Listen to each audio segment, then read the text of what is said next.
blanket feeling cold against your skin. Running through the chaos, letting all the sin.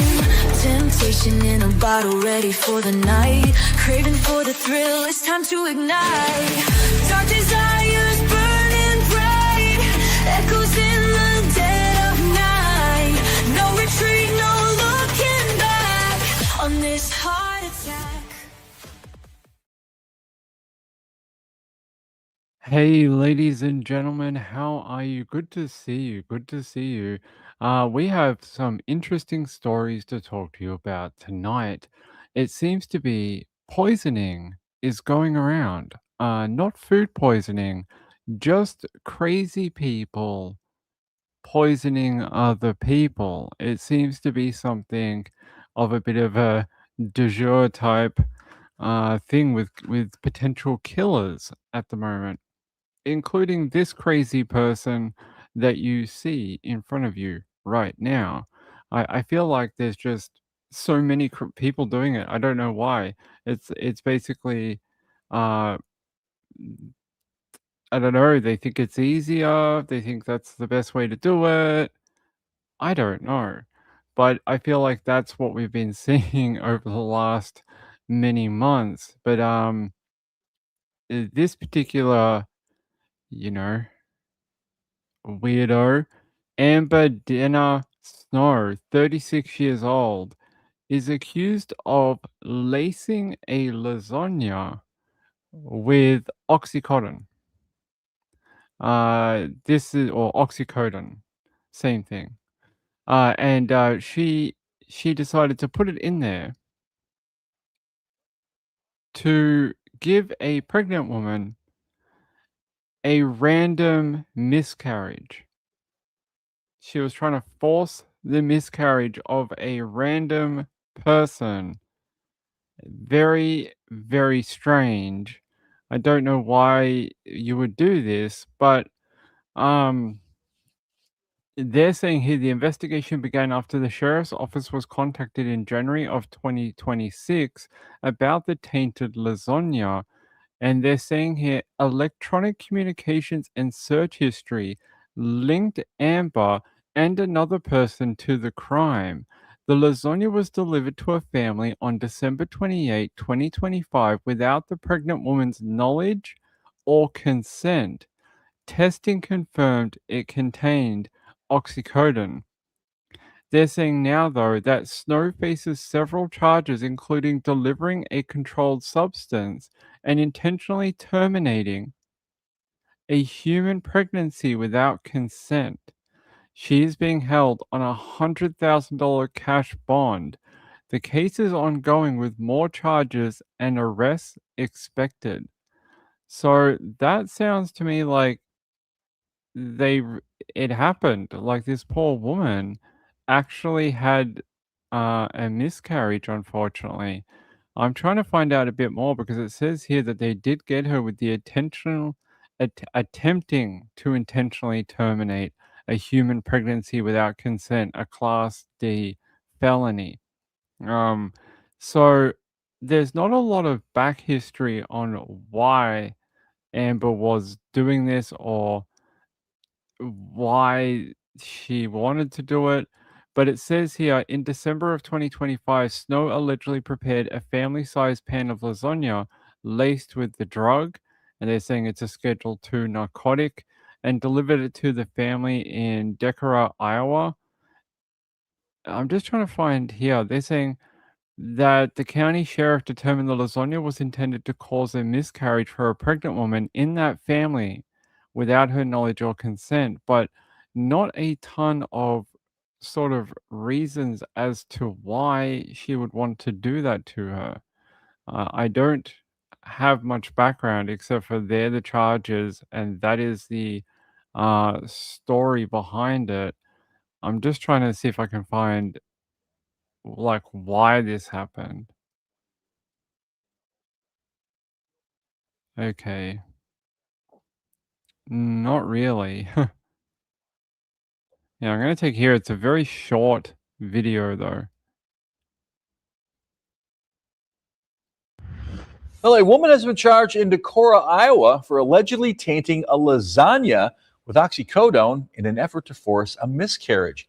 Amber Snow was arrested and charged earlier today with charges that included felony counts of delivering a controlled substance and administering a harmful substance to an adult as well as a juvenile. According to the Winnebago County Sheriff's Office, Snow tainted the lasagna with oxycodone in December and then gave it to another family member. Officials say that the case is still being investigated and additional charges and arrests are imminent. Snow is being held currently on a $100,000 cash bond. There you go. You think this would be everywhere. Everyone would be talking about this, but apparently not. I've not seen very many places talking about it at all, and I don't understand why, because this is diabolical to try and do this to someone. I don't know what would make you do this. I'm trying to see if there's anything here. It doesn't give us a lot of background at all. Um, yeah, just that she's been held on that bond, and this is a sort of what they were given from the police. This is all we've got. They're saying here another subject was identified as a co-conspirator who laced the lasagna with the controlled substance. Both defendants spoke with law enforcement regarding the lasagna and its contents. The investigation identified electronic communications and search history on the defendants' accounts and phones from before and after the lasagna was prepared and delivered to another family on December 28, 2025. During the investigation, it was determined that the delivery of the tainted lasagna was intended to cause that miscarriage. I don't know. Like, did they order it online?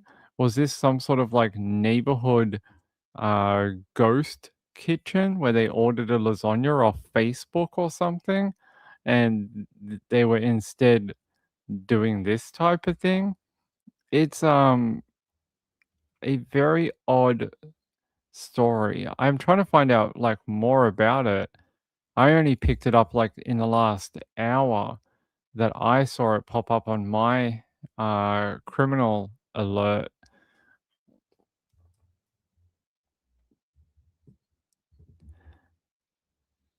Yeah, let me see if there's anything here.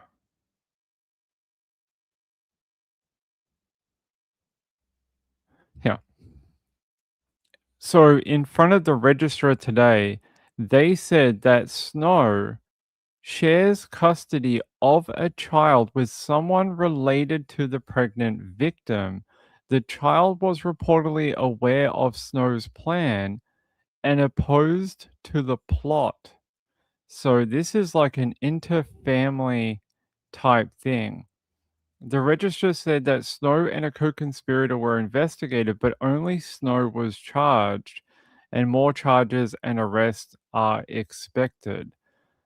Um, So it sounds like some sort of revenge. It sounds like some sort of revenge of a familial breakdown, some sort of relationship breakdown. Like the fact that the child with whom the person was arrested shared custody, was aware of the poisoning plot. Uh, is this like her boyfriend or girlfriend got pregnant or got someone else pregnant and she was very jealous about it? I wonder if that is maybe an avenue of inquiry. Let me see.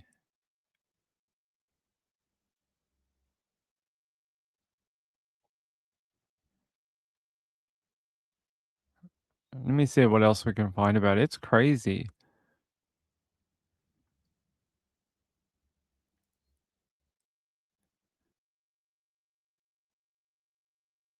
So, police noted that the pregnant victim had no knowledge of what was allegedly in the lasagna and did not consent to the controlled drug being included in the food.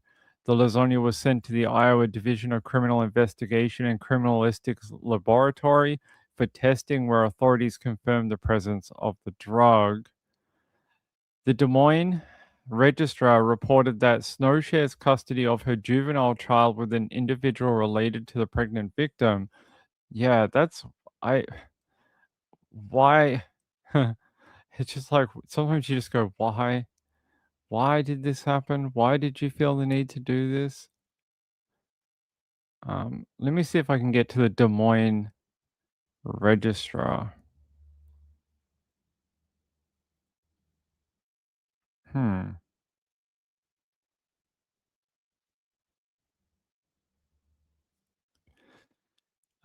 Yeah, the Des Moines Register recently reported that Amber Snow, a 36-year-old woman from Iowa, shares custody of a minor child with a family member of a woman she is accused of trying to harm. Um, yeah, that's all we've got right now.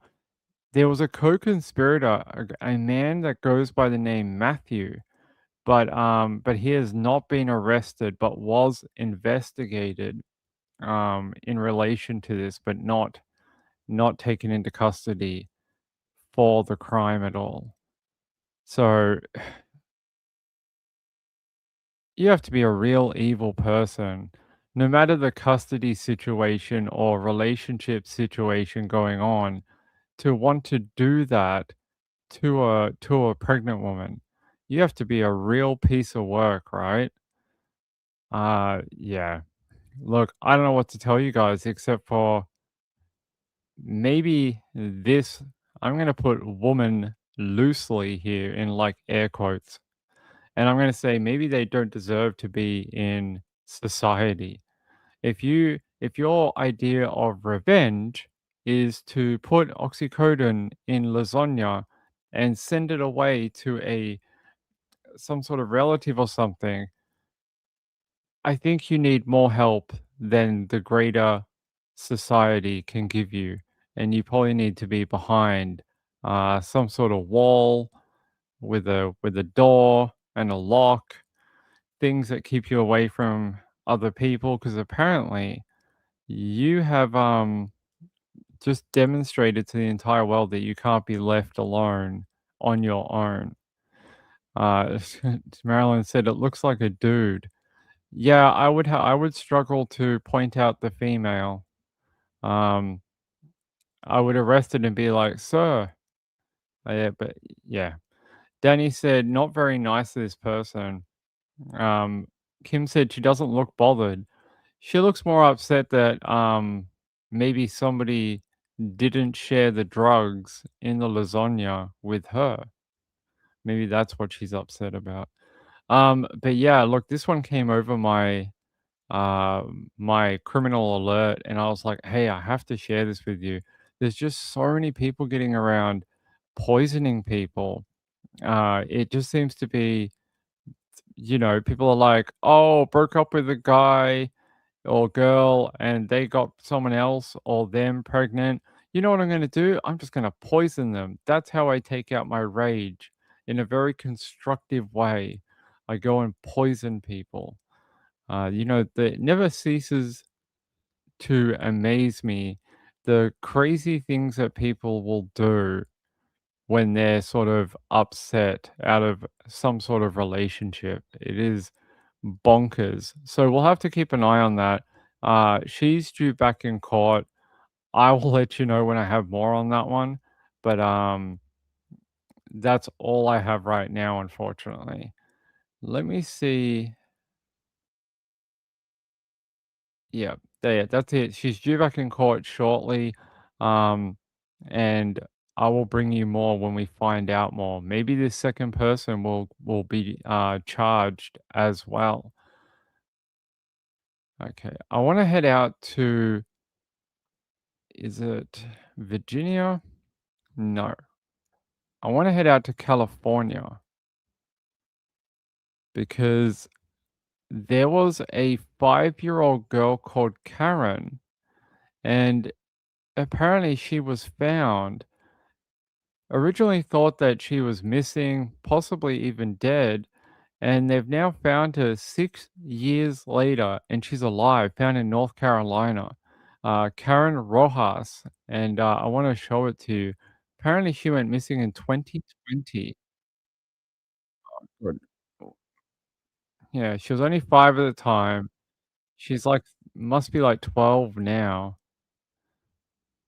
A girl kidnapped from Duarte in June of 2020 when she was just 5 years old has been found safe in North Carolina. The Washington County Sheriff's Office says it found the now 11-year-old today. Investigators say she was enrolled in school under an alias.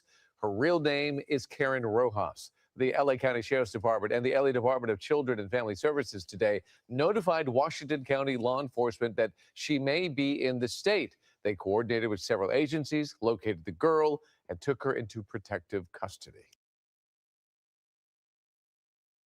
You know, when we talk about people being kidnapped and, "Oh, they must be dead by now," you know, you think of cases like this where everyone had sort of given up hope, and now this girl is found alive. She's a little older now, but, she's okay. Maybe, physically okay, don't know about mentally, but she's, you Safe know, in alive, which is a miracle. It really is. I wanted to show you that. Yeah, they had like an age progression for her. I wanted to show it to you. There we go.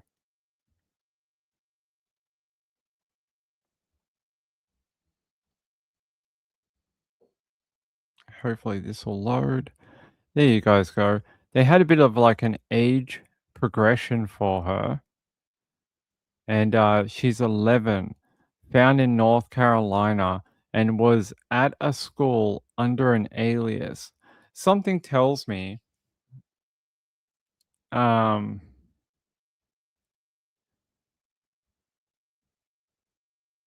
I have a funny feeling that there's some sort of red flag that popped up, some sort of paperwork, and they were like, wait a minute, this girl isn't, you know, who she says she is. An investigation revealed that Rojas, now 11, was enrolled at a local school in North Carolina using an alias. After working in combination with multiple agencies from North Carolina to California, the child was taken into protective custody and is safe. These are very rare occurrences to have such a positive outcome on such an old case as this. But it reminds us that through hard work and dedication and cooperation, stories with positive outcomes like this can happen. No arrests were announced. Due to the child's age and the ongoing investigation, authorities will not be providing any more information. So no more information. But interesting that they said there was no arrests. I find that interesting. Isn't taking a child away a crime? They said originally what happened is the mother and the child were under investigation from DCF or whatever they call it, Department of Child and Family, and they just stopped communicating and disappeared. So I don't know. Is that a crime? I mean, they did report them missing, and then they're saying, yeah, that DCFS had some sort of file opened on them at the time. I don't know. I don't know how that works. What are they saying here? Um, State officials said the case began 6 years ago to find the missing child who is now 11. The child's mother, who had custody, stopped communicating with the Department of Children and Family Services and was believed to have taken the child. I mean, it's not the same as a non-custodial parent running away with the kid. It's not quite the same thing, I guess. Elizabeth said, "This is a real cliffhanger. I want to know who took her." Oh, her mother. There you go. Cliffhanger solved. It was the mum. But it's interesting how they weren't going to press any charges. So the mum has been using an alias for the child for half her life. They get found out somehow. Authorities find them. There's no charges laid. So did the mom need to use an alias at all? Like, did they need to modify their life at all? Because it doesn't seem like it.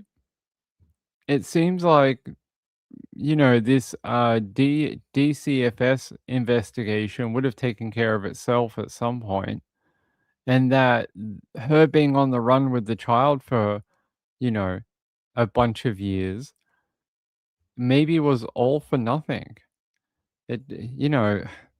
Strange, huh? Um,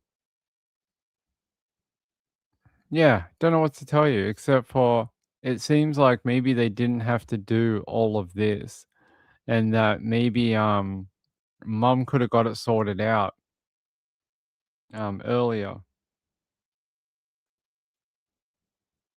All right. But hey, anytime we can have a missing child found safe, I'm all for it. I'm happy that's happened. It means it's one less kid that we have to go looking for, reporting on every year, and a child that's now accountable. So that is good news. If we go to the Washington County on Facebook, they did like an update for it. They just did a press release. They said the child was enrolled in a Washington County school under an alias name. And yeah, they found her.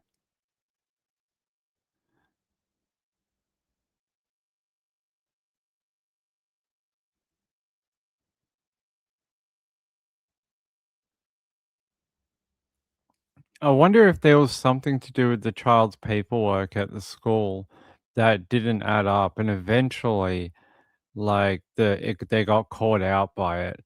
I'm gonna guess that's probably what happened. Is there something like a birth certificate or you know something like that at the school? And at 11, would she have just gone to middle school around then? Maybe, maybe when they transferred from, the small, what do you guys call the first school? I don't know, whatever the first school is, then you guys go to middle school. Maybe there was something there that tripped them up because 10, 11 is an interesting age to finally be caught out. It's a, strange age. So, hey, look, hopefully everything works out as long as the child's not been harmed. And mom's been taking good care of her, then I guess is there really a problem? Is there really a problem? If the kid's doing well, she's in school, she's healthy. The only thing I think could be a problem is if she broke any custodial orders, but if there aren't any, then what's the problem? She can probably go back to living under her real name. SP1 said public school is elementary and private classical is grammar. Okay, there we go. Um, but other than that, I don't have anything. Oh, this is what happened? Oh, they've actually taken the child into protective custody though. And then they say here on July 1st, 2020, LA County DCFS reported the child missing, but on March 6th, about a week ago, authorities in Temple Station, North Carolina, received a tip that the child could be in the area. Okay, so not paperwork. Someone called it in. How would they know? That's interesting. Maybe someone the mom was communicating with back home, back in California. Interesting that it was a tip that came in, not like some sort of trip up with birth certificates or paperwork. Sounds like someone literally called in and went, "Hey, there was a girl that went missing in 2020. Think she's in North Carolina." That's we'd have to know more about that. I'd like to know more about who called that in. Let me see if I can find out where that came from.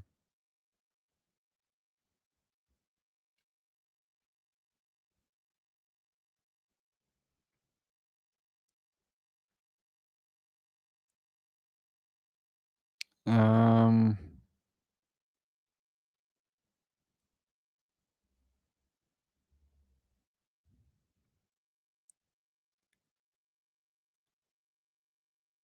hmm. I don't have any more on who called that in. They just said somebody called the DCFS in the area and reported it. Strange. Yeah, let me see.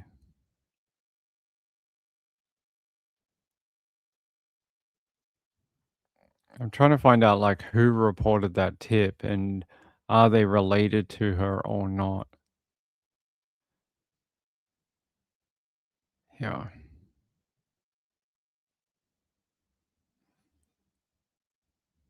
Yeah. The LA County Department of Children and Family Services called detectives at the Sheriff's Temple Station on Friday, March 6th. So DCF in LA called, passed on a tip.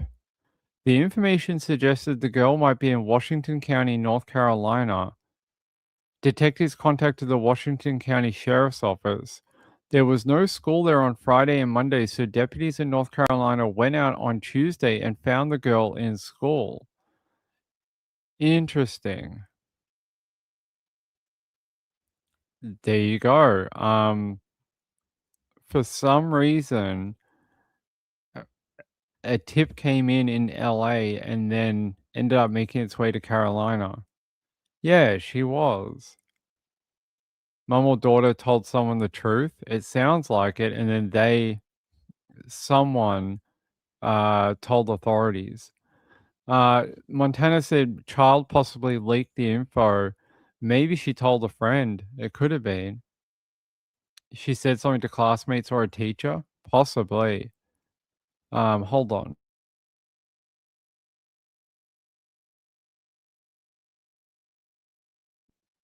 There is no mention of dad. There's nothing here mentions a father.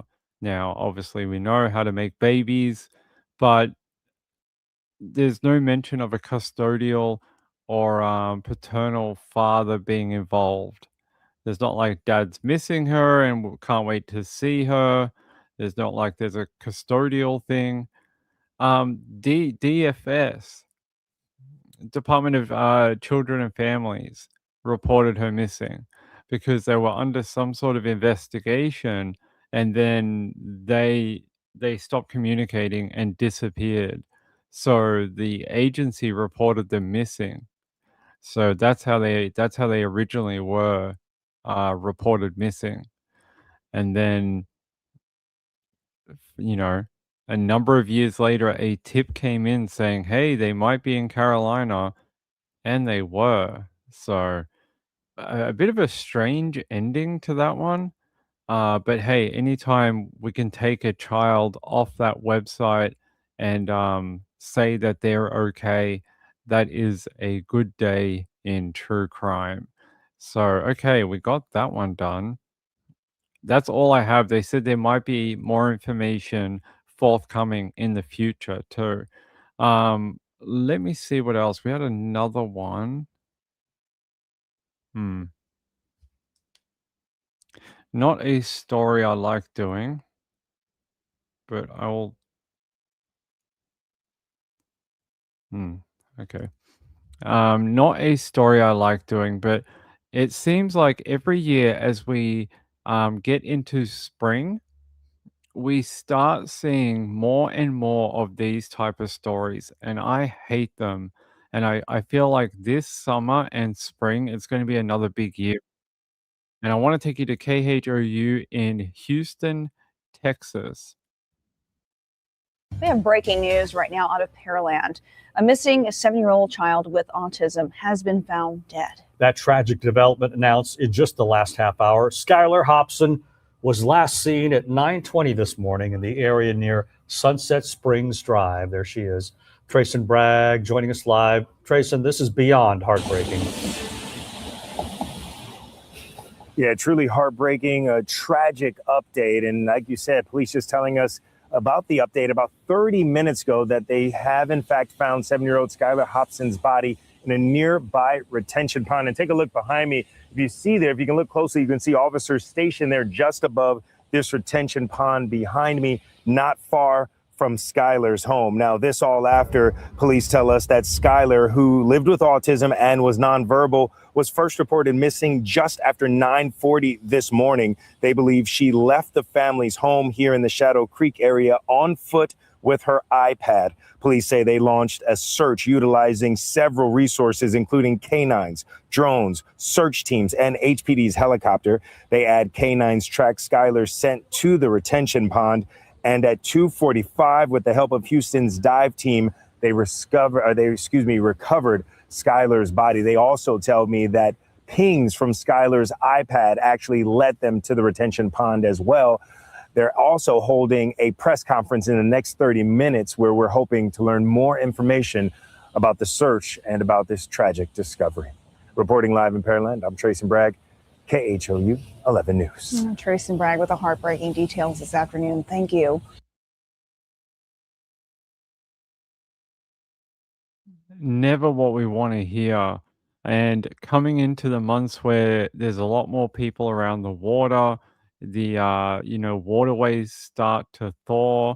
There's going to be a lot more children getting around, lakes and ponds and retention, a lot of different waterways. And unfortunately, a lot of children, but also autistic and children with autism, are fascinated by water. And it seems to be that we always end up with these children that somehow make it out and around water. They end up in it and unfortunately deceased. I think one summer we did something like 25 children in a month. It was like one a day throughout July. Throughout July, I swear we had one every day for a solid month. And that's 25 children that are no longer with us on this earth. And now again, this little girl out of Pearland, not with us anymore. It is very, very sad. You hope you can save them, you hope you can find them. And they just they're saying the 7-year-old girl who vanished earlier in the day was found dead in a retention pond near her home. It's always near the home. Every time. It's not far from where they live. They get out and then they end up in the water. Terrible. Just hey Chelsea, how are you, my friend? Good to see you. Yeah, Skylar, very, very awful. Let me see here. Yep. I was trying to get you a little photo of her. Here's a photo that seems to be doing the rounds. What a nice young girl. And they're saying here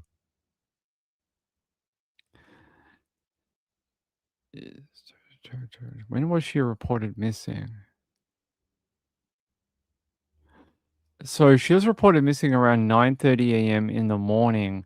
It wasn't until about 2:45 in the afternoon that they found her in the waterway. So who knows how long she had been there or how quickly she unfortunately got to the water after she got out of her home.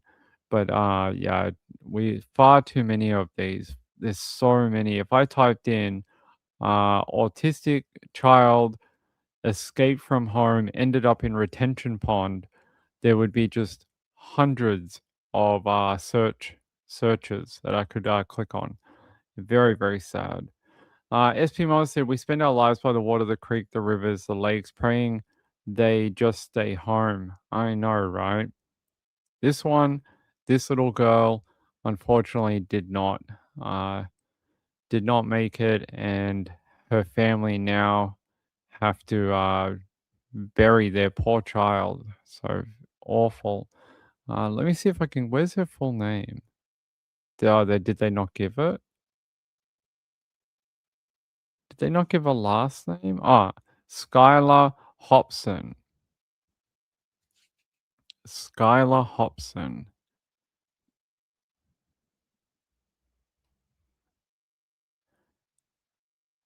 Yeah, I'm just trying to see if there's anything else. So Skylar was non-verbal and autistic and was believed to have left her home on foot carrying an iPad.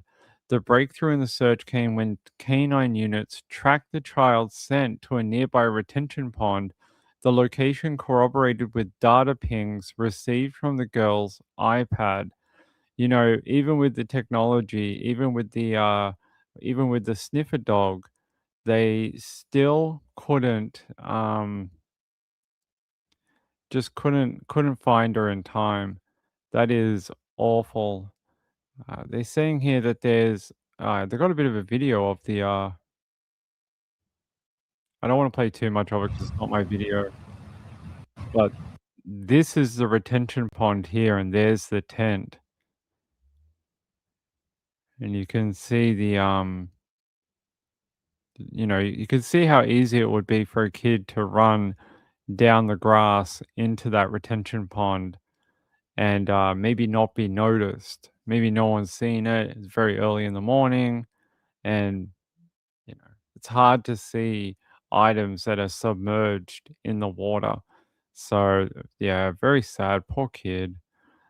Unfortunately, I think we're going to see a lot more of them over the summer. So keep an eye on the little kids. If you have kids who are autistic and you know they have a fascination for water, just I'm sure you're already aware, but summer is such a dangerous time for those little kids because they get out, they're hot, they want to get near the water, they want to go watch it, they want to, watch the sparkly water, and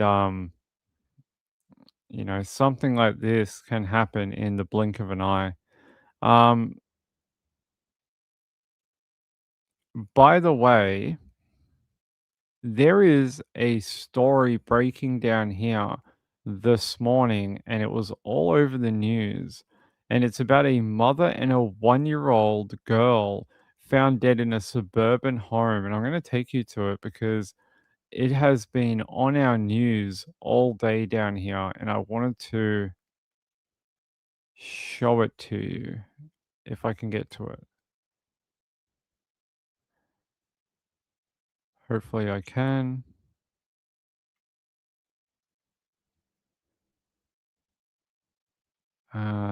That's not it.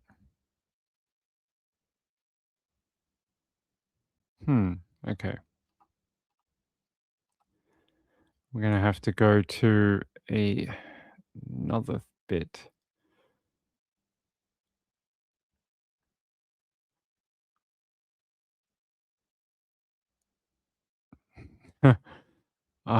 StreamYard just makes our life annoying.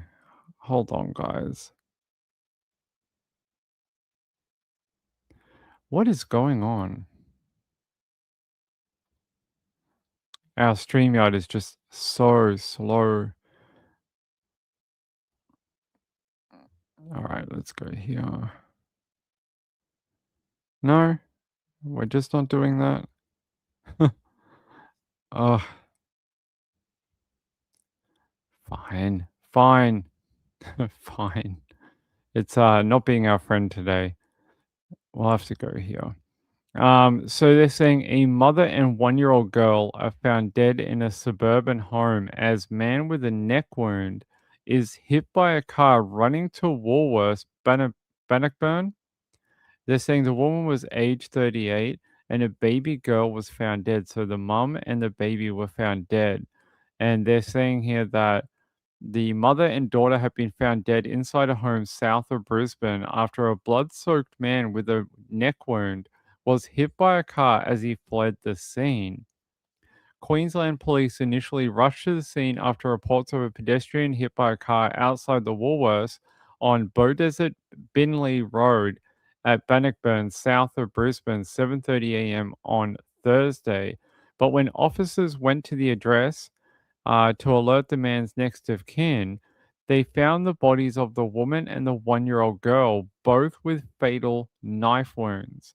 The man was rushed to the hospital in a serious condition where he remains unconscious and under police guard. They said they confirmed the pair lived at the home with the man who is under police guard. They are treating it as a suspicious death. Well, you would hope so.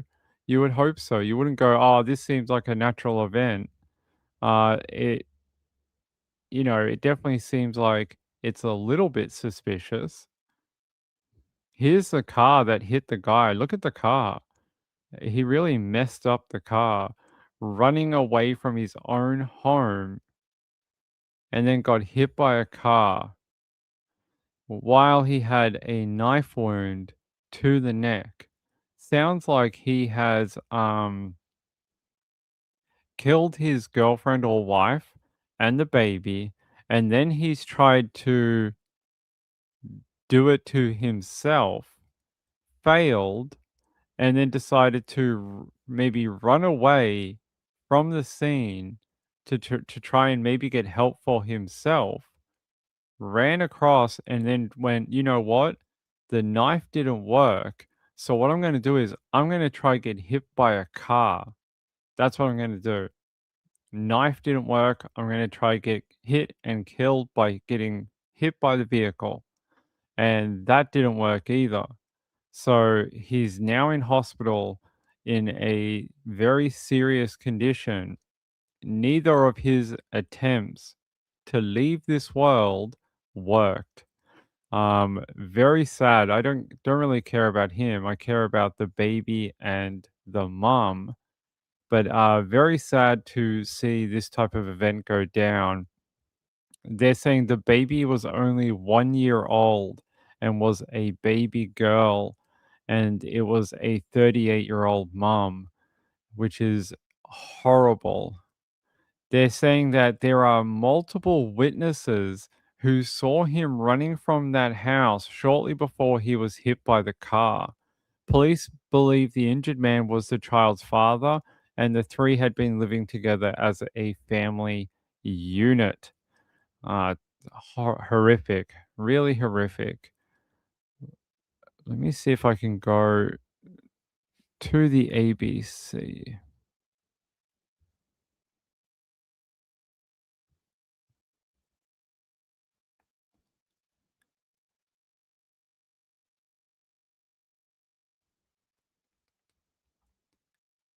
Yeah, let me go to the QPS. Just trying to see if QPS has that interview with the superintendent or not. Sometimes they do.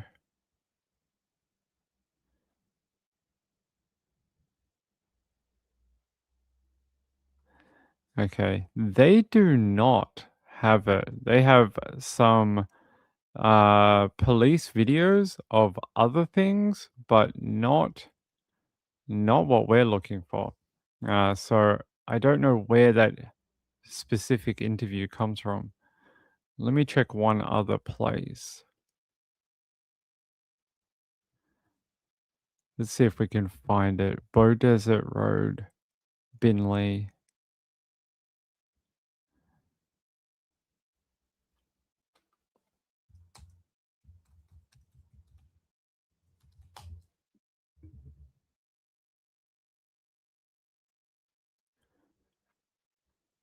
Hmm.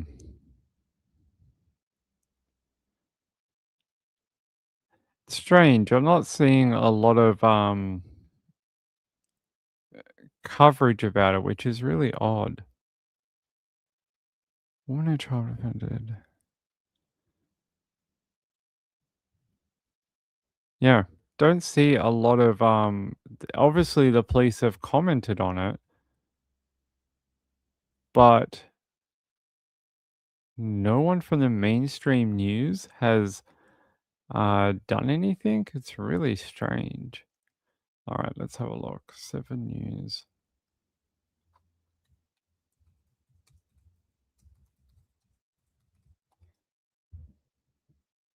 All right, I'm going to check one other place and see if they have that interview.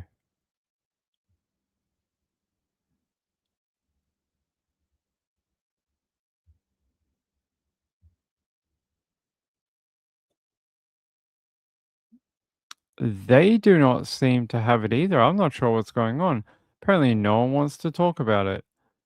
No one wants to talk about it. I know it's very sad, and I know it's quite confronting, but I don't think hiding it from the world is a great idea. Yeah, we'll have to just go back to our other article. Let's go here. Um, so I'll bring you more on this when I know, but this was all over the media earlier today. There's that crime scene out the front of the home. You can see all the tape.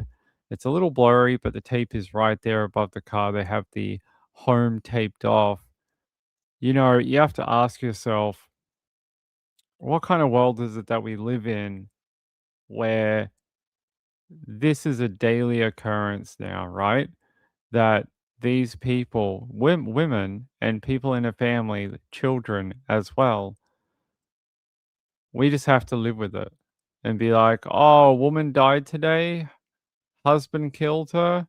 Oh, that's all right. She's like the fifth one this year or this month or in the last week. That's fine. Don't worry about it.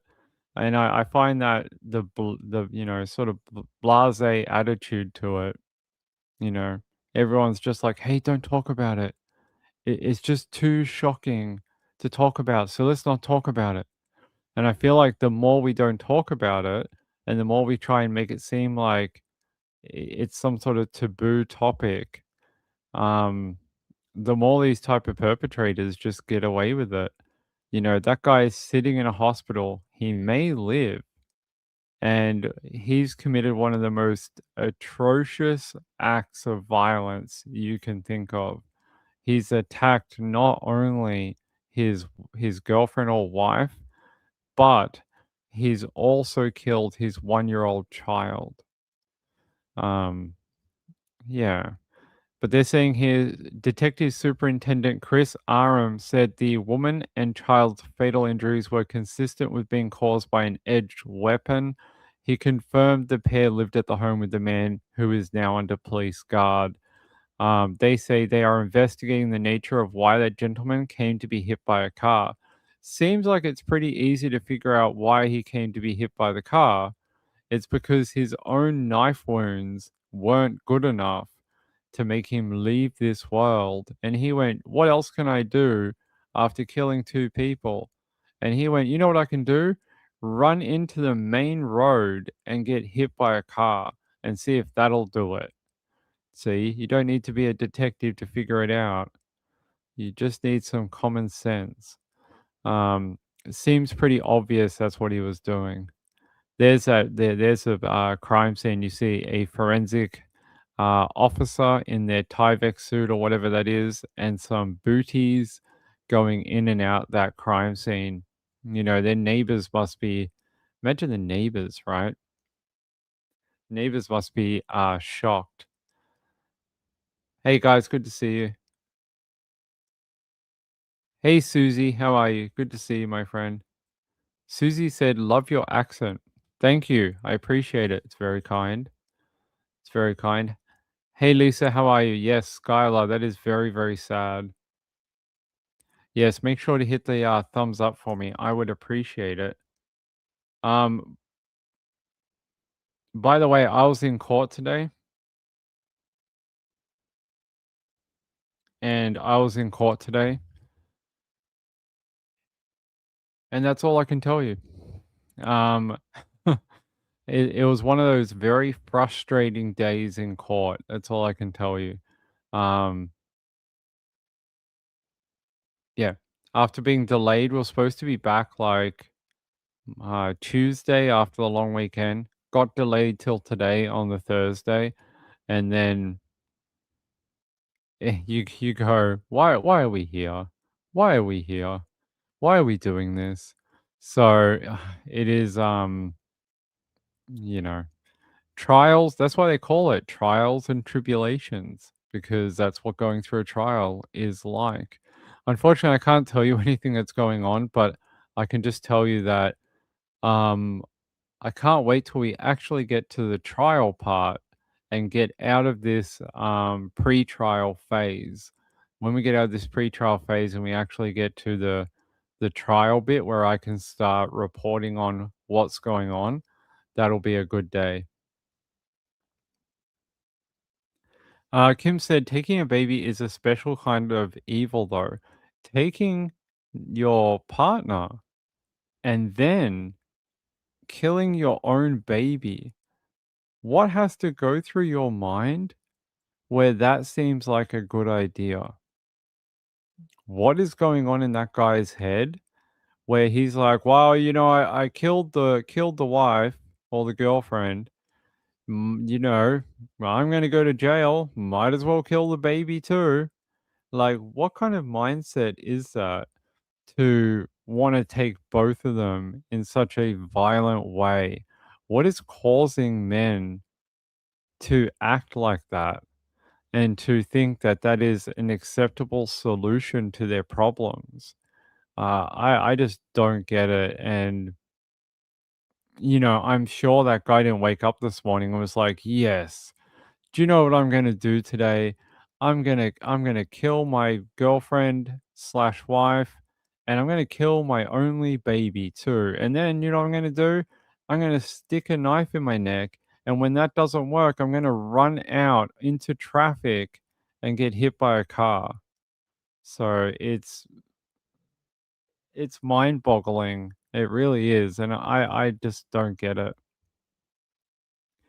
Betsy said, "Selfish, void of feelings." It could be. I just can't begin to understand it myself. I just don't get it. But maybe we'll get a better explanation when we find out more about what happened between, you know, what investigators find out about that family unit. Hopefully, it won't be too far away. Let's go to. We can go to. We can go to Florida because why not? Is this one? Yep. This one here, South Florida. No, that's not the right one. That's a live video. That's not what we want. But we're going to talk about this lady, Linda Campitelli. So we're going to talk about Linda Campitelli and Renee Perez. Give me a second. And I will pull up a video for them both. This was our other one on the list today. Yes, here it is. That one or that one? Okay. A nurse brutally murdered. Her body left abandoned on the side of the road. And now, about a year and a half after her death, an arrest has been made. CBS 12's Al Pefley is live at the Palm Beach County Jail with how investigators track down this suspect. Al? Liz, sheriff's detectives say the man they've arrested is a nurse who knew the victim, and investigators say ultimately that relationship ended in her death. 38-year-old Renee Perez of Hialeah appeared in court Wednesday morning, charged with first-degree murder and tampering with physical evidence. According to the arrest report, Perez and the victim, 35-year-old Linda Campitelli, met while working at Wellington Regional Medical Center. In October 2024, Campitelli's body was found in the roadway on Lyons Road near Lake Worth, just feet from her SUV. The arrest report says she suffered a skull fracture and bruising consistent with being dragged. Police linked Perez to the crime using GPS, license plate readers, hospital keycard logs, surveillance video, WhatsApp messages, and cell phone records. Detectives say the long investigation included over 50 search warrants, many witness interviews, and hundreds of hours of cell phone data analysis. The cell phone analytical work takes a lot of time. And there was one specific key piece of evidence that just had not been identified until recently through that analytical work. Perez told investigators he was at work the night Campitelli was found dead, but officials say cell phone location data proved he was not telling the truth. Investigators also say the two remained in contact through WhatsApp. After 14 months of working diligently, our detectives from the Violent Crimes Division were able to establish a suspect and obtain an arrest warrant for him and bring him to justice. According to the arrest report, Campitelli's husband told detectives she had gone out that evening to have dinner with friends and never returned home. If there's any further information into the Miss Campitellis, any other witnesses that were on Lyons Road in that area, we still want to talk to you. Just because an arrest is made doesn't mean the investigation's over. We went to Campitelli's home in Wellington seeking comment. No one answered the door. And the arrest report does not give a motive for the murder. Sheriff's detectives say Perez has not given them a statement. He's being held here without bond. Yeah, there you go. Held there without bond and is accused. So he's been charged with first-degree murder of the death of his former co-worker with whom he'd been having an affair. His name, Renee Perez, 38, and she was Linda Campitelli. And Campitelli were married. Wait, Linda Campitelli were married. Wait, the document say both Renee Perez and Linda Campitelli were both separately married and had been seeing each other for about 2 years, communicating via WhatsApp daily. They were meeting up on October 28, 2024 for a belated birthday celebration when Campitelli, for her birthday. Surveillance footage shows her Chevrolet Tahoe arriving at the Retina Group of Florida building where Perez previously worked, and they said they left just before 10 p.m. Who is ringing me? Sunbury. Guys, give me a sec.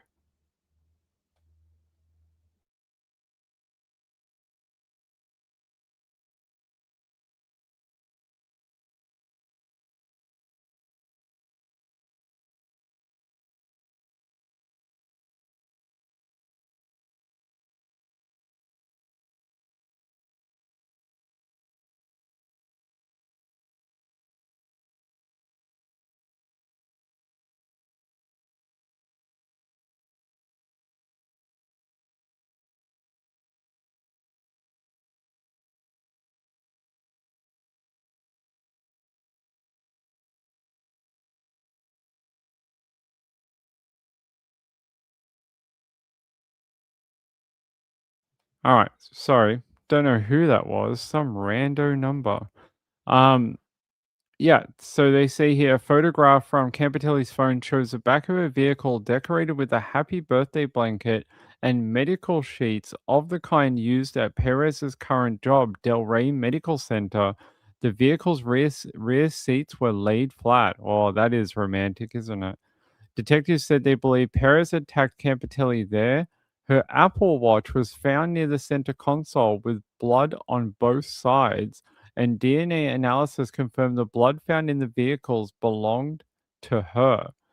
Perez, they said, transported her body in the Tahoe, apparently dragging it behind the vehicle for some distance before abandoning the vehicle with her body about 50 feet away. Campitelli suffered blunt force trauma to the head, torso, a skull fracture, rib fractures, and contusions on the upper back and the neck. There were post-mortem road rash injuries that were consistent with the body being dragged. Deputies found the Tahoe still running with the front driver's side tire flat, suggesting the vehicle had been purposely disabled. Later that night, Perez was seen on surveillance cameras pulling up at Del Rey Medical Center and throwing something in the trash near the doctor's entrance before driving home. Perez told detectives he had canceled his planned rendezvous with Campitelli that night, but detectives said there were not WhatsApp or text messages to corroborate that claim. He had also bought and was using a prepaid phone, so a burner phone. Perez was arrested Tuesday in Miami and brought back to Palm County, where he's being held without a bond after a court appearance on Wednesday. And they're saying here that they executed dozens of search warrants, looked at hundreds of hours of cell phone data, but they said a crucial piece of data wasn't identified until recently. leading to his arrest. I wonder if they're going to use the Apple Watch data to figure out like when she may have died. That would be interesting to know. But what, like, did he have to do that to her? Why did he drag her behind the car?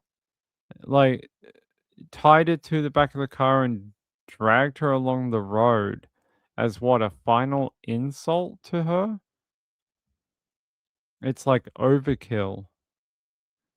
Let's see. Whether you've just moved into your new home or looking to upgrade. No, we don't want ads. No. Let me see if I can get that one for you.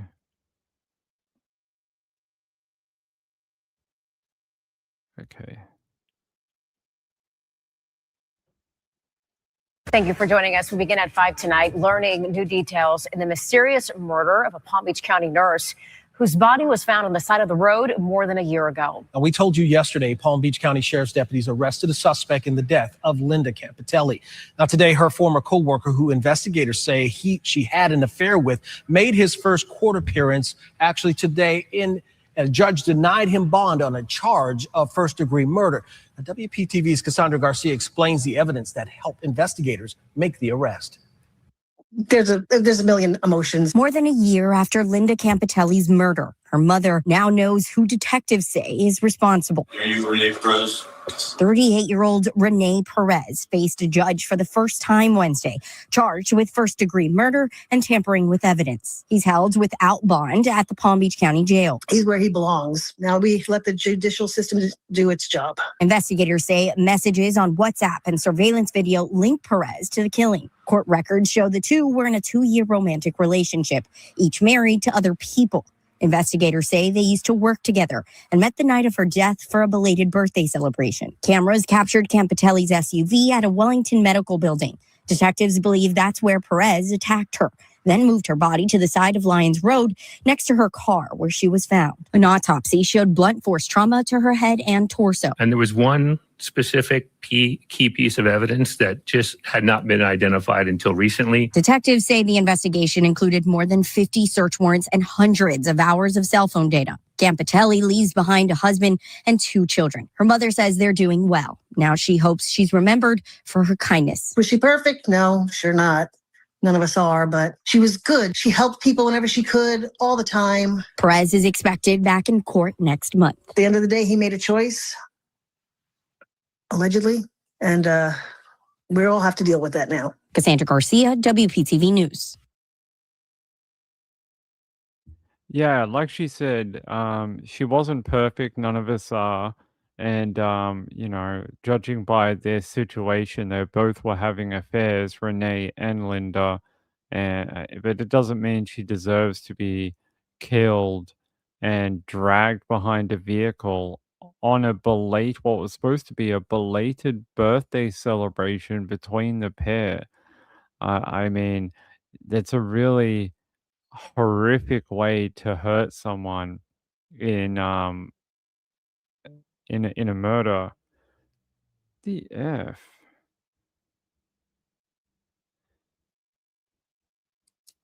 Go away. Guys, hold on. Jesus.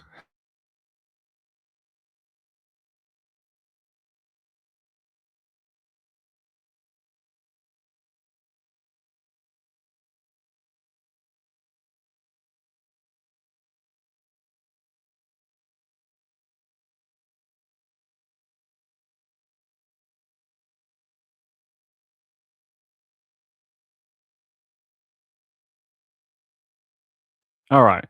There we go. Sorry about that. Someone keeps spamming my phone and it's really annoying. Yeah, let's find out what else we can find out about it.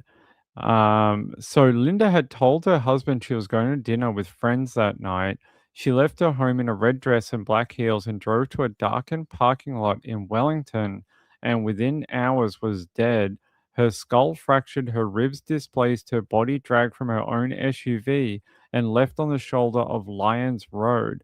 Renee Perez, a nurse who had been her secret boyfriend for 2 years, was arrested on March 10 and charged with her murder. Perez admitted to having an affair with Campitelli, investigators said. Evidence indicated they had met on October 28, 2024, the night her body was found, and according to an arrest report made public on March 11. Investigators did not cite a murder weapon, but said the incident took place in the back of Campitelli's Chevrolet Tahoe, on top of a birthday blanket and medical sheets they allege Perez took from the medical center. So apparently the judge ordered Perez, most recently living in Hialeah, held without bail during a hearing at the county jail on March 11. A defense attorney who was present in court for the hearing could not immediately be reached for comment. If convicted of first-degree murder, he could be sentenced to life in prison or the death penalty. And they go on to talk about here.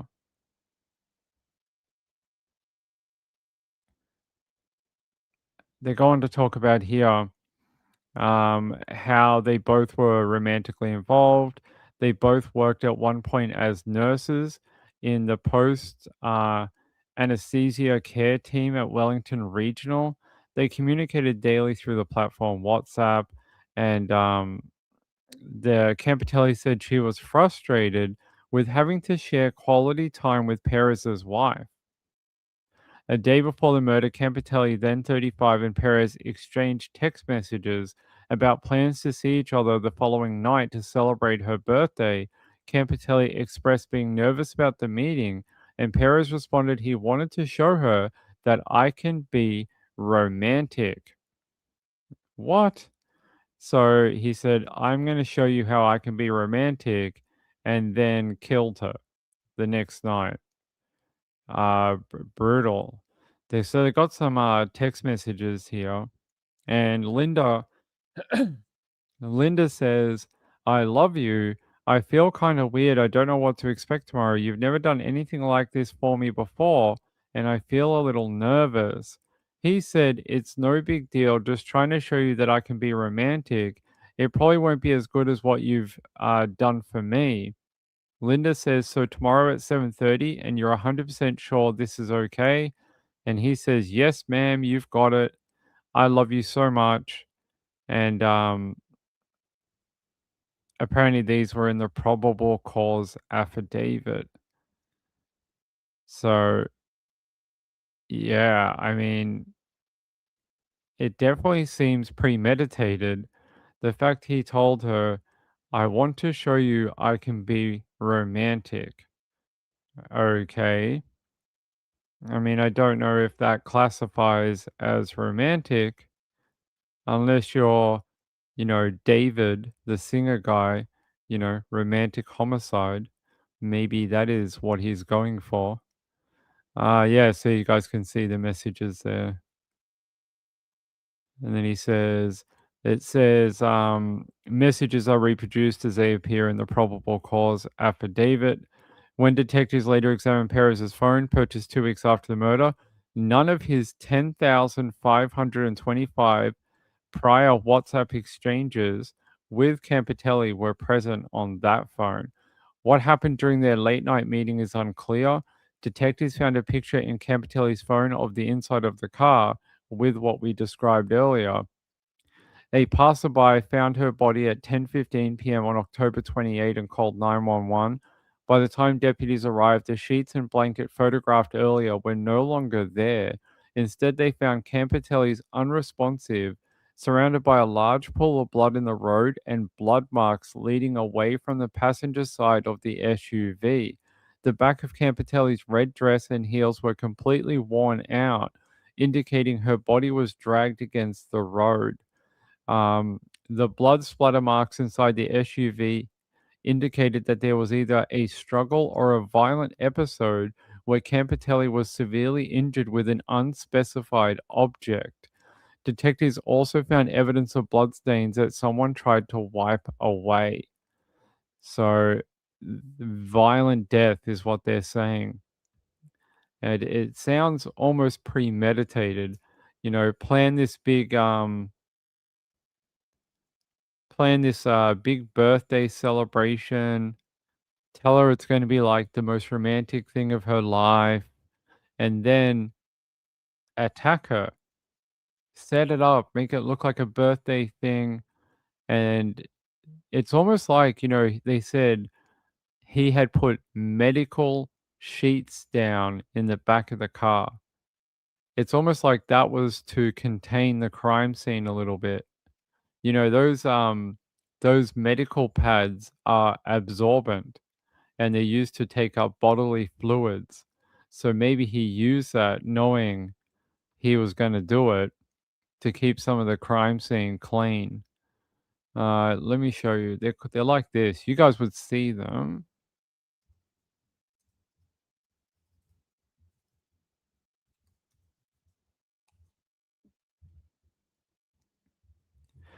You guys would, if you've ever been in a hospital, you would have seen a barrier pad or, something like that.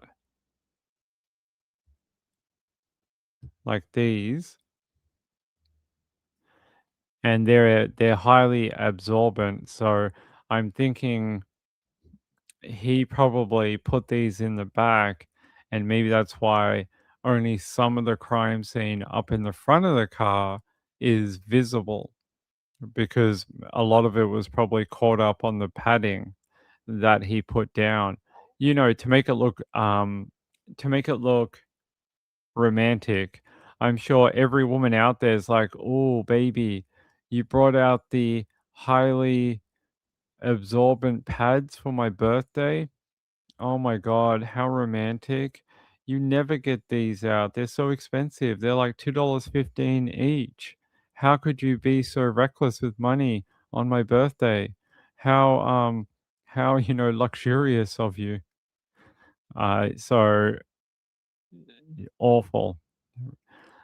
Kim says, "Was she alive when dragged?" I don't know. I want to say no, and that he did that after, but so she was attacked in the car.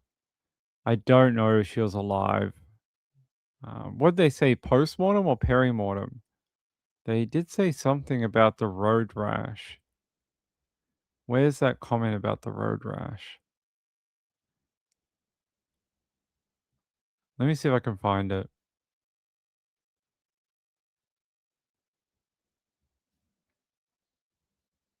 There was a comment that said something like perimortem or postmortem.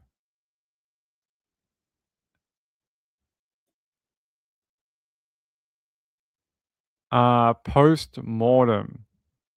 So they said there was post-mortem marks consistent with the body being dragged.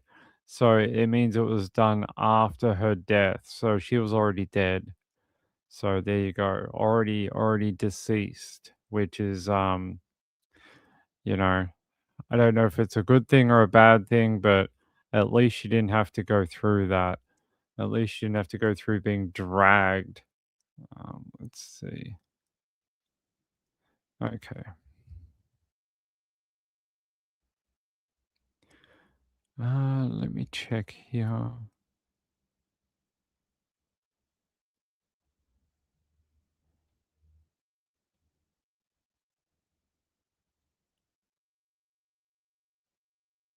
All right.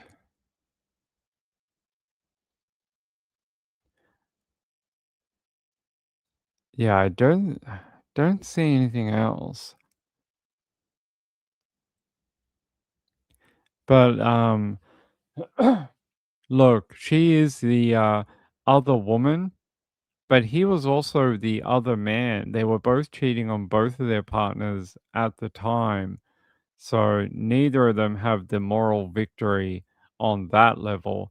Both of them left behind partners who probably had no ideas of the affair until this all happened and she was found dead. Both probably partners are reeling from what happened. That imagine finding out that your partner had a 2-year affair, and then find out that your partner has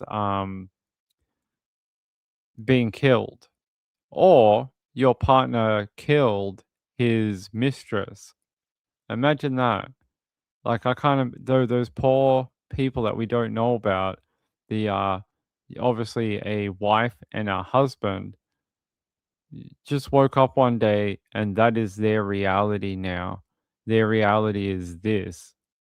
This is either what happened to their husband or this is what happened to their wife. Then you got to have the hurt of knowing that they were cheating on you for 2 years. I think I feel sorry for them the most. I feel sorry for them. Yeah, I don't know what was wrong with him. I'm not sure, but we're gonna have to keep an eye on Mr. Rene Perez and why he savagely killed his lover, and why that had to go down. So I wonder if she was going to tell, or she was trying to force him to get out of his marriage or something. Maybe he was trying to end it. I'm sure there was probably some sort of pressure point going on. Yeah, let's go here. There's a photo of her wearing something very similar to what she was wearing the night she died, a red dress with the black heels, like they said in the report. There's a photo of her. This is her husband, John. This is her husband, who she leaves behind, and that is Rene Perez. That's her husband, John. We don't see his wife. We don't see Renee's wife at all. Let's see.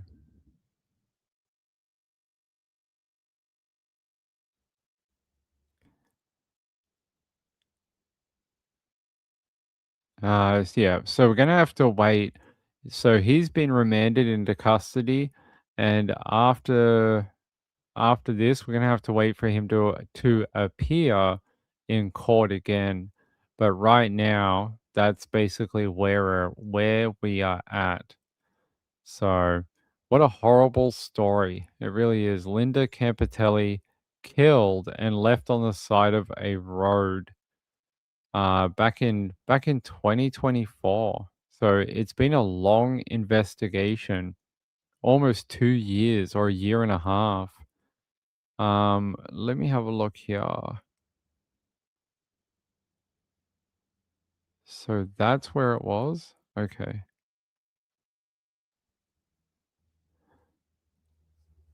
So this is where they found her body, and he dragged her right here. What road is this? Lions Road. Lions Road. Okay. Lions Road.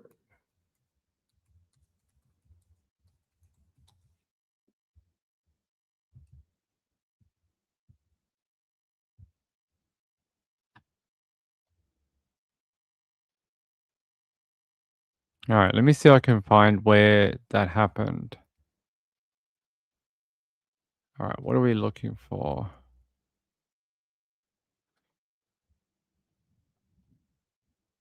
Lions Road and okay. Lions Road and Estate.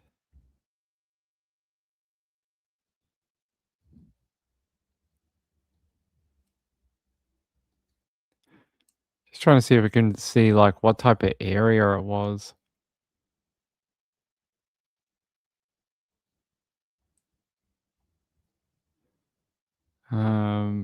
That doesn't look like it.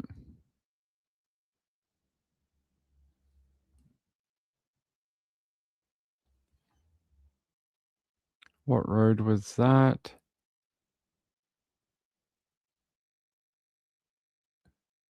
Blue Cypress. Okay.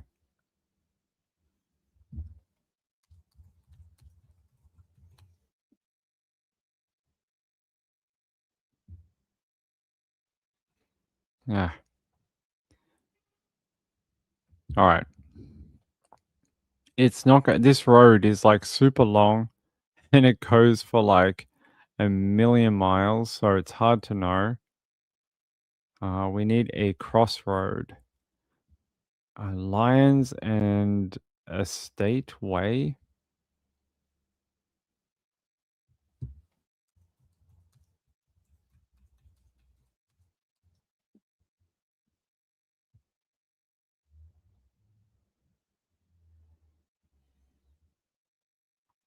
Where is it? Lake Worth, Florida.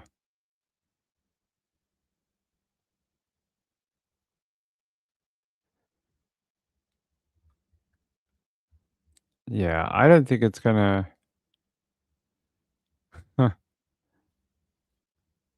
So if I take you out here, there you go. There's Lions Road.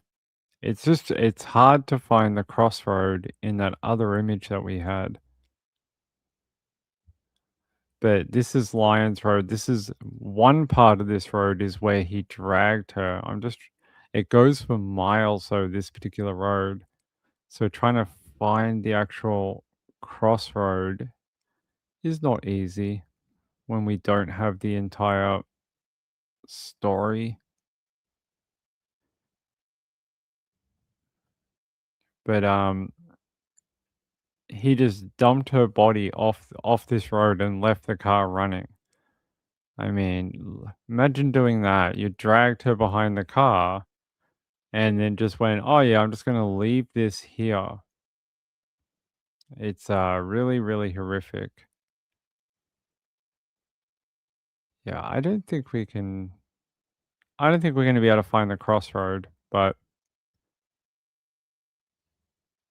here's Clinton Moore. Yeah. Like, look at this. If I zoom out, it goes for just like 50 blocks. It keeps going north forever into Lake Worth. So we may not be able to find it. But that's the area. Betsy said, where did they say the two of them met up for the date? At his work. So he had a workplace. That's that medical center. Where is it? Oh, Delray Medical Center. Maybe we can have a look at that. Delray Medical Center, Palm Beach.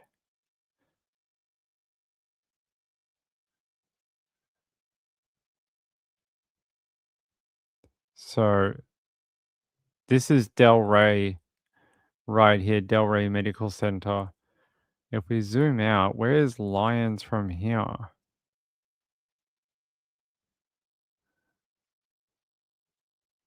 Let me see. Is it this road here? Nope.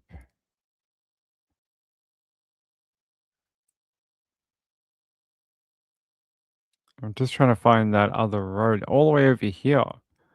So there's Lions, there's Delray. So if you came all the way over here,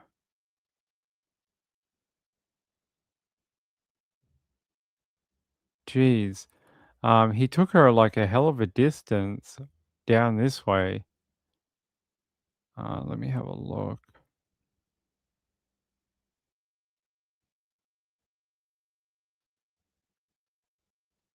So there's Delray.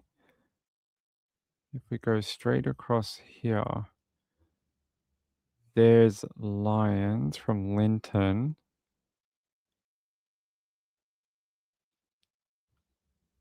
Let's have a look. So it's just a flat highway. And this is where he like dragged her body and just left it after driving from his workplace. You have to have some balls to like do that and just leave the car running there. Found near the center. Yeah, found near the center console. Okay. So yeah, that's the road. Gail said, my family wonder when I don't want to date. Well, you read too many of these articles, apparently. All right, we have far too many tabs open, guys.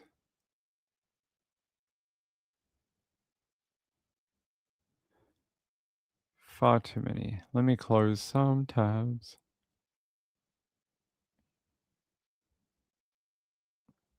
Okay.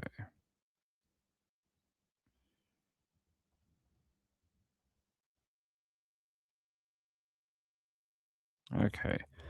On the side of a road in Palm Beach County. Yep. Like we see there. Transported her body in the Tahoe to nearby town of Lake Worth Beach before dragging it along the road and dumping her. Yes. So that's as close as we're going to get tonight, unfortunately.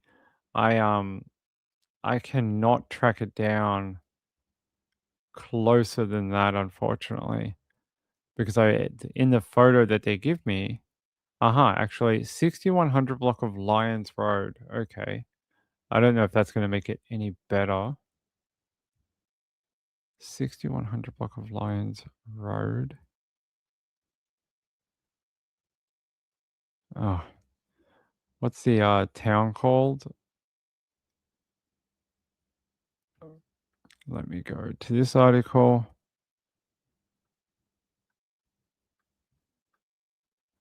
Palm Beach County.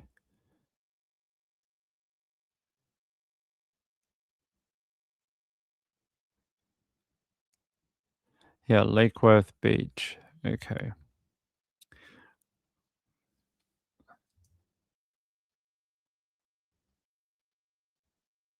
All right, let's try one more time. Lyons Road, and we're looking for the. It'd be hard to tell. It's telling me it should be right here.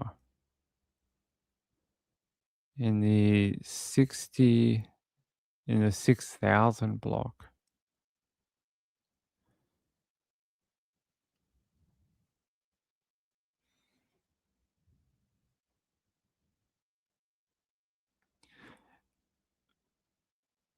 I mean, you could, but imagine doing that out here. It's not like you have many places to go. It's basically fenced in, and on either side is a housing estate on each side of the road. You basically have a housing estate and then a housing estate on both sides of it. Even when you come to up here. So 1600 block. Yeah, this is where we need to be. So somewhere around here. It doesn't give me an exact, but yeah, this is where he dragged her along the road and left the car running and then ran away. Ran away. It was late at night. Late at night. Well, not late at night, but yeah, in the evening. In the evening, it would have been. So she said she was going out with the girls for a night on the town. And her husband was like, "Yeah, sure, have fun." This is interesting. The affidavit said it appears the victim's watch was taken off her wrist after the victim was violently attacked and injured. I reckon they're going to use the Apple Watch as a way to tell when she died. Apple Watches can tell pulse rate. We all know that from like doing fitness and things like that. But recently, over the last 5 to 10 years, they have started using Apple Watch data in court cases to give a time of death. So they may be able to do that too. You may be able to do that and find out. Hey, Michelle, how are you? This channel just popped up for me for the first time. It's really good and very interesting. I'm very interested in true crime. Hey, Michelle, good to see you. Thanks for subscribing. I appreciate it. We're here every night. We're here every night of the week, my friend. Thanks for being here. We're currently talking about this case in Florida of a murdered nurse after her lover, Renee J. Perez, was arrested today and brought before a court on a first-degree murder charge. First-degree murder with a deadly weapon and tampering with physical evidence in the death of 35-year-old Linda Campitelli. So we were just having a look at some of the details and some of the areas of where it all took place. So yeah, thanks for being here. Appreciate it. Gail said it had blood on both sides. whatever he used as the murder weapon, we don't know. It doesn't tell us what it is, but it must have been pretty violent. Yeah, let's go 6,800. Yeah, so it is definitely telling me that this is the area where, I don't know about you, but can you picture that? So it's telling me this is, this is the 1600 block. So if we want to go to the 6000 block, we have to go way far away. Let's have a look.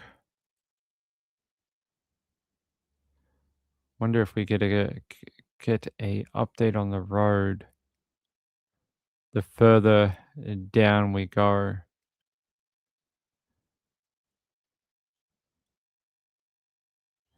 That's the 9000. So we're getting there.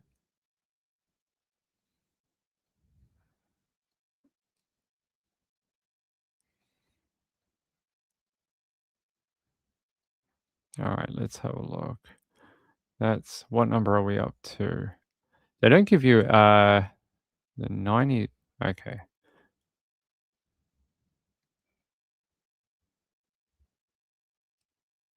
We want like the 6000 block.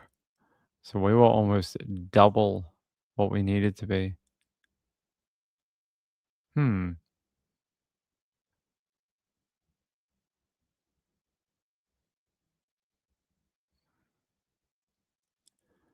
Let's have a look. What's this number up here?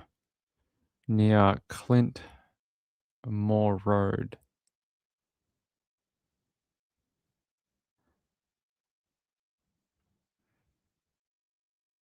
Okay, it's not going to tell us. All right, I'm going to leave it. I don't think we're going to find it. It all looks the same. Yeah, that's why I was getting confused. It all looks very similar to the other map we had, like this one here. 60, yeah. So that's the map we had, but it doesn't give you much else. It won't tell me what that crossroad is, which is very annoying. If we could find that out, we'd be able to figure it out. But all the blocks look very, very similar, unfortunately. Yeah, it's very, very hard to figure it out.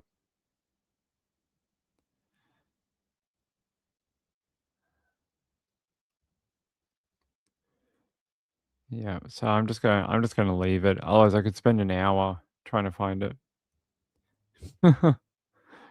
Good to have you, Michelle. Um, I was wondering if it was closer to the hospital, but when we looked at the hospital, it was ages. It was not close. That medical center that he went to, it's not nearby. It's like a good, I don't know. It's a bit of a drive. Delray Medical Center to what was that road? Lyons Road.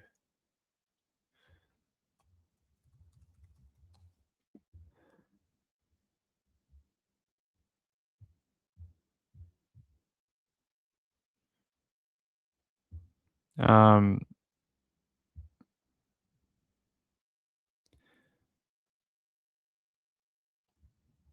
so they're the two different routes you can take.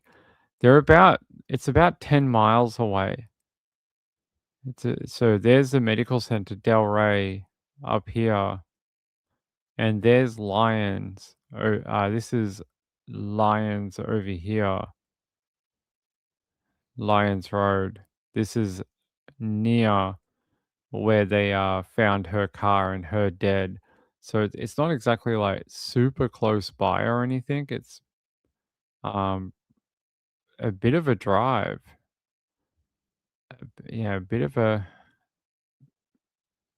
trip. Not exactly around the corner.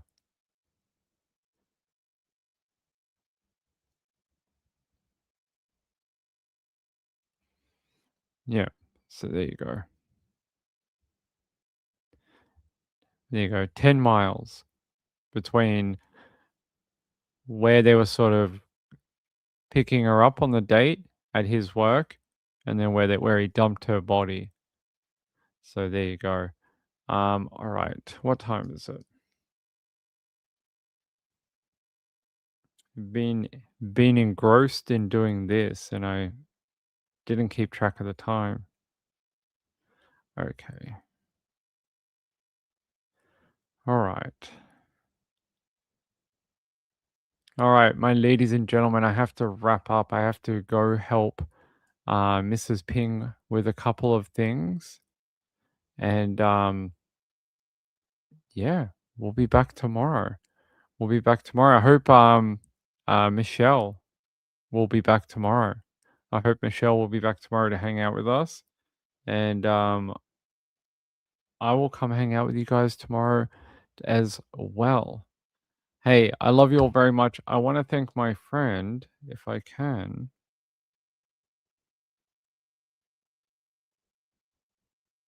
Hey, I want to thank Cold Case Girl. Thank you so much, my friend, for supporting the channel. I appreciate it. Thank you for sending in a PayPal. It's very kind of you. Yes, thank you to the moderators, like Kim said. And I'll be back tomorrow to do more true crime stories. We covered like 10 of them tonight. Probably cover another 5 million tomorrow. And yeah, 7 days a week almost that we cover true crime. I will see you then. Much love. Have a good night. Have a good sleep, everyone.